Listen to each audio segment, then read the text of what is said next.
Yeah, first of all, thank you guys, as always, for being here to tell our stories of the Lobos, so we appreciate that a ton.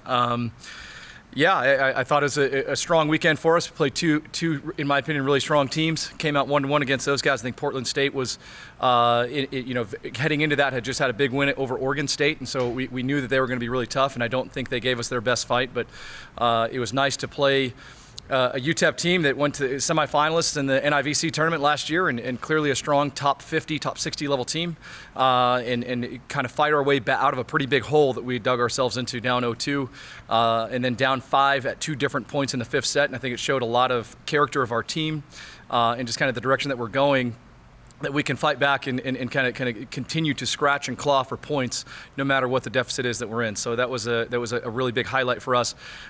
With the South Dakota match, I'm thrilled we played them. They're an NCAA tournament team, and they presented a different challenge than UTEP the night before, and that was really great for our team just to continue to face different challenges, and that's what we're going to do this weekend at UC San Diego, and we're excited to get back to work against 3 teams that all have winning records, and they're strong opponents that are going to do well in their conferences, and we're excited to get back to work this week in the gym, and then we leave Thursday to play 2 matches Friday and 1 Saturday. So that in and of itself is going to be a unique challenge for us to face 3 matches in a roughly 30-hour time period. So we've got our work cut out for us.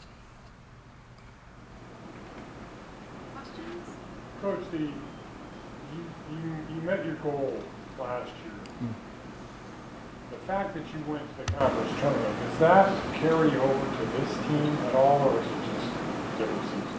I think it's a different season, but I think we're building off of the lessons learned from last season. I think there's this idea in training that our training has to match the demands of the reality of competition. And I think what we learned last year is that we have to bring it every single day in our training environment and in our practices, and we have to maximize those opportunities in order to even give ourselves a fighting chance to be in the top 6 of the conference. And I think what we learned last year was that when we do those things, that we can be a team that can beat Boise State at home and beat Colorado State at home, beat Wyoming at home, and know that now the challenge is, can we go and do those things on the road? And so I think that now, yes, the answer is we're building off of that, and we're layering, hey, we've got to be able to go on the road and do these exact same things. And that's what to me was so exciting about this last weekend, was the 3 teams we played down there were Mountain West Conference comparable opponents, and for the fact to go on the road, go down 0-2, and then go be down 5 points at 2 different points in the 5th set, it's very exciting for me to go, okay, hey, this team is turning a corner with this competitive maturity that we can continue to ramp up and be more prepared this year than we were last year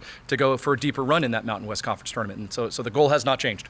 We want to be playing volleyball over the Thanksgiving break in Fort Collins, and the team is committed to this. And so that's our goal. Coach, is it too early to tell what the personality of your team is? I don't think it's too early to tell. I think we're fighters. I think we're committed to each other. I think we're committed to the process. I think there's going to be a lot of learning curve as we go, and figuring out some of the roles as different players emerge or find their way in different spots on the depth chart. But I think at the end of the day, this group is fighting, and that is what I really love about this team right now.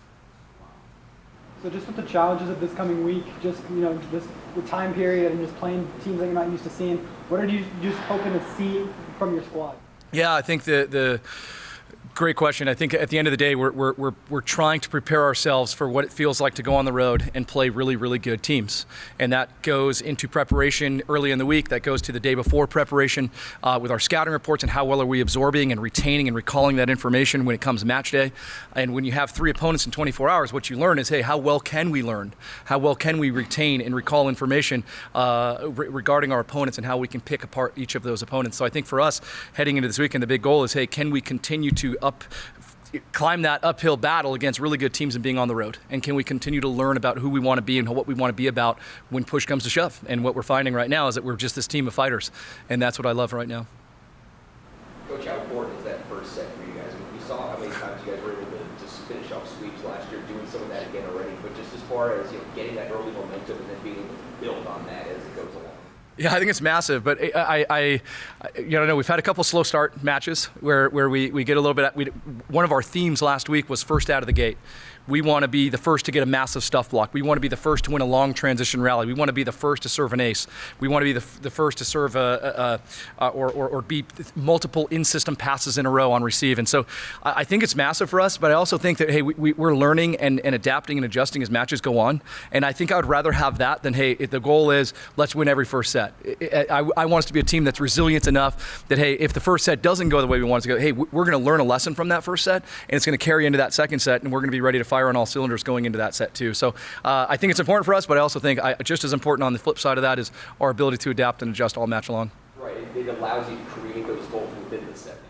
Absolutely. We play bingo. So we have a B, I, an N, a G, and an O goal for every set. And so we're evaluating our bingo goal every single set. And you'll hear players yell out bingo when we get one of our bingo goals. And so what we call it is playing the game within the game, or the mini wars, if that makes sense, to win the battles kind of thing. Or so it is what it is. And so we're having some fun with that. Where did the bingo idea come from? That's a Team USA concept that just basically was saying, Brandon, hey, can we be more focused on the process of each and every set than we are just on the outcome of sets? And so in this process, we need 3 middle blocker kills. We need 3 in-system passes in a row. We call it dig or die. We're gonna out-dig our opponents on defensive side. So we have some different goals that we set based off each opponent's strengths and weaknesses for how we're gonna kind of go attack each set. Similar to some stuff you've been talking about, several 5-setters already. What are you learning about from those particular matches, whether it's the ones you came back or ones you had to fight off a rally? Yeah, I think what we're learning is hey, we've got to get off to a pretty hot start. I think South Dakota, we went down 6-1 before we started out. And so what we've been talking about in training this week so far is how do we adapt in those rotations? Hey, do we need to run a different attacking route? Do we need to kind of have a different passing scheme to get us out of some of these rotations a little bit faster? So that'd be a big one. I think the second one is continuing to have we call it our Lobo fight, where you see bodies hitting the ground on defense. You hear us talking the entire rally. You hear us working hard in transition. And so making sure that the Lobo fight never slows or never kind of de-escalates, so that, hey, we're always charging full steam ahead in those fifth sets.